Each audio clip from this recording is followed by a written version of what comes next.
Passo em seguida a palavra ao Dr. André Luiz de Oliveira Silva, especialista em regulação e vigilância sanitária da Anvisa, por videoconferência. Dr. André Luiz, nos acompanha. Boa tarde, boa noite, já quase noite para todos. Obrigado pela oportunidade de estar aqui falando em nome da Anvisa. Gostaria primeiro de esclarecer que a apresentação que eu irei fazer agora, ela não é sobre o PL em si, mas sim quais as razões que a Anvisa que ela utilizou para a manutenção da proibição. Então, talvez alguém estivesse esperando que a gente fosse fazer alguma crítica ao PL. Não é o caso. A gente vem trazer justamente o que nos levou a regular o produto dessa forma indicada na RDC 885 de 2024. Então, primeiramente, para esclarecer, que os dispositivos eletrônicos para fumar são dispositivos que usam uma matriz de aquecimento, um potencial para aquecer o produto, basicamente com 3 matrizes, né? Uma é líquida, no caso, o exemplo mais conhecido são os cigarros eletrônicos, a matriz sólida, aí a gente poderia mencionar como exemplo os produtos de tabaco aquecido, e os produtos de matriz híbrida, que podem utilizar tanto matrizes sólidas ou líquidas de maneira concatenada ou até mesmo simultânea, dependendo do caso. Então, qual foram as razões da proibição? Tentarei ser breve, obviamente, não conseguiria expressar os 5 anos de processo que a Anvisa teve conduzindo esse trabalho, mas tentarei fazer o meu melhor. Bem, o primeiro problema que a Anvisa encontrou foi o seguinte, que a literatura científica, especialmente os dados epidemiológicos, ela observou que para doenças como infarto no miocárdio, derrames e síndrome metabólica, os danos são semelhantes aos cigarros convencionais. E para doenças como a doença pulmonar obstrutiva crônica, doenças orais e asma, elas são ligeiramente menores que os cigarros, mas ainda significativos. Por outro lado, os estudos em animais, em células humanas e animais, mostram que existe... sugerem, né, que você tem danos nesse DNA e você diminui a capacidade de reparo desse DNA. E também alguns estudos apontam que você tem carcinogenicidade em animais.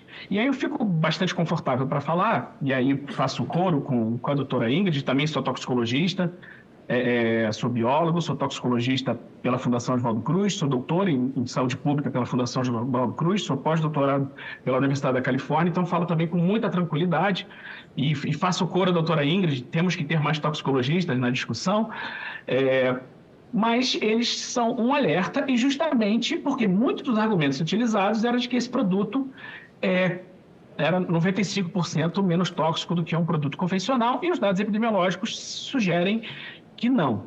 Então, realmente, a gente tem uma questão do impacto da saúde que ela ainda tem muito a ser discutido. E um outro ponto importante é que a Anvisa considerou todas as contribuições, mas merece destaque aqui as contribuições do Ministério da Saúde. Não vou ler nem os trechos, porque acho que já avançado da hora. O Instituto Nacional do Câncer também se manifestou favorável à política adotada pela Anvisa. A Associação Médica Brasileira também é uma instituição bastante respeitável no mundo médico e também bastante incisiva quanto à manutenção da proibição. A Sociedade Brasileira de Oncologia Clínica, inclusive trazendo alguns dados de carcinogênese ou de possível carcinogênese, indicando que existe risco.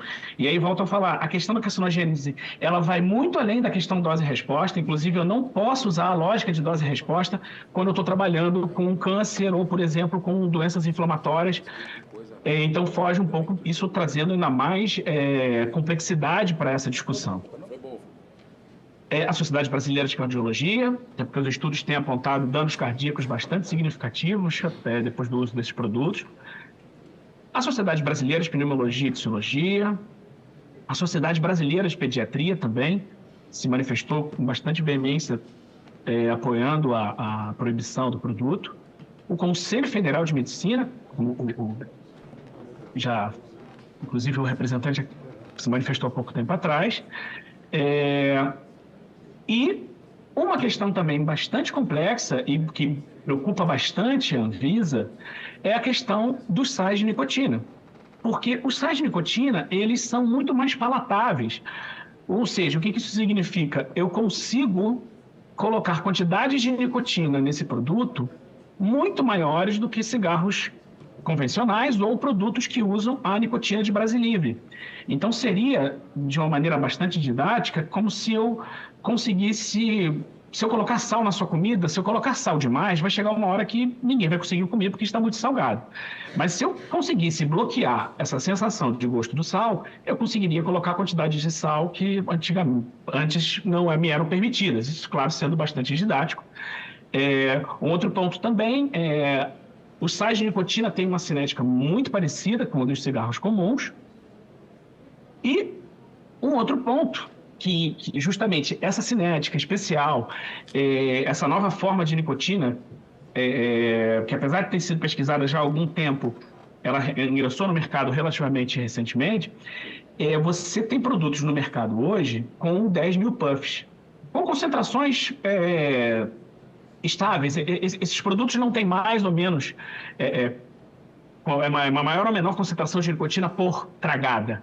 Mas ele indica uma coisa muito preocupante, porque limitar a concentração de nicotina em si não significa muita coisa. Por quê? Porque, na verdade, nossa preocupação é o grau de dependência que esses produtos causam. Então, esse produto que tem 10 mil puffs, que normalmente em uma semana um adolescente consome, ele equivale à quantidade de nicotina de 50 maços de cigarro. E isso é bastante preocupante, não porque ninguém fuma essa quantidade de nicotina porque existe um produto de 10 mil puffs, mas sim porque você tem um grau de dependência estabelecido que realmente eu poderia falar que não existe precedente quando a gente discute a questão da dependência à nicotina, né, do vício à nicotina.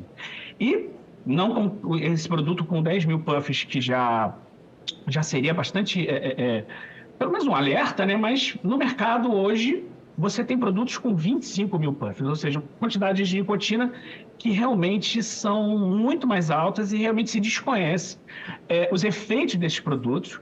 O que, na verdade, o que a gente tem observado pelos dados internacionais é um nível de dependência estabelecido, principalmente em crianças e adolescentes, que é bastante, bastante elevado, principalmente quando comparado com produtos convencionais do tabaco.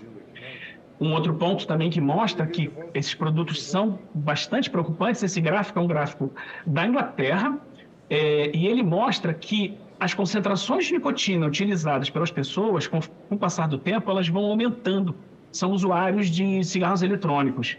E o mais interessante é que o maior aumento da concentração do uso de nicotina foi justamente entre aqueles que nunca fumaram. Então, isso também é um dado que é bastante interessante e que traz mais um fato aí para a nossa discussão tão legítima, tão válida e tão rica que nós estamos tendo aqui hoje. Outro ponto também são projeções que indicam que para cada possível fumante que pare de usar cigarros em função do uso de cigarros eletrônicos, 80 crianças começariam a fumar. Então, também na hora de você pesar o risco-benefício, isso também tem que ser considerado, o quanto isso traz de dano para especialmente grupos especiais, como crianças, enfim. Um outro ponto também é uma revisão sistemática sobre o efeito porta de entrada de cigarros eletrônicos para uso futuro de cigarro. E é interessante porque quando a gente identifica... Esse estudo, ele levantou 17 estudos e que mostram que existe uma forte evidência de associação entre o uso do cigarro eletrônico e o uso futuro de cigarros em adolescentes usuários desses produtos. Outro ponto importante também, nos Estados Unidos, 9 em cada 10 usuários de vape, principalmente os adolescentes, os adolescentes, aí eu estou falando da faixa de 11 a 17 anos, 9 em 10 usam produtos com sabor, que é uma outra preocupação também da Anvisa. E aqui uma fala da Sociedade Brasileira de Pediatria também, mostrando o risco potencial 15 dos segundos. jovens. E, como considerações finais, a maioria de usuários de dispositivos eletrônicos para fumar na população brasileira hoje, cerca de 70%, são jovens entre 15 e 24 anos. As pesquisas mostram que houve um crescimento no consumo de déficit, mas ele vem caindo consistentemente, possivelmente pelas campanhas e as ações que a gente precisa realmente aprimorar, isso não há discordância. Um outro ponto é que na Inglaterra, a experimentação de cigarros eletrônicos por crianças e adolescentes foi de 44%. E no Brasil, esse valor é 16,8%. Então, a proibição, sim, ela traz um fator de proteção, de experimentação, e desses que experimentam cigarros eletrônicos, 37%, isso dados da Inglaterra, tá? Mostram que esses se tornam usuários regulares de dispositivos eletrônicos para fumar. E um outro ponto também é que hoje as crianças e adolescentes dependentes desses produtos não têm ou são extremamente reduzidas as possibilidades terapêuticas para o tratamento da dependência. Então, aqui também a questão o Ministério da Justiça se manifestou, indicando que, na verdade, a legalização desse produto, a autorização desse produto não ensejaria no risco de contrabando e, na verdade, poderia aumentar o consumo e, inclusive, aumentar o contrabando. Lembrando que o Ministério da Justiça hospeda, né, abriga a Polícia Rodoviária Federal e a Polícia Federal, que tem sido parceiros no combate ao comércio ilícito.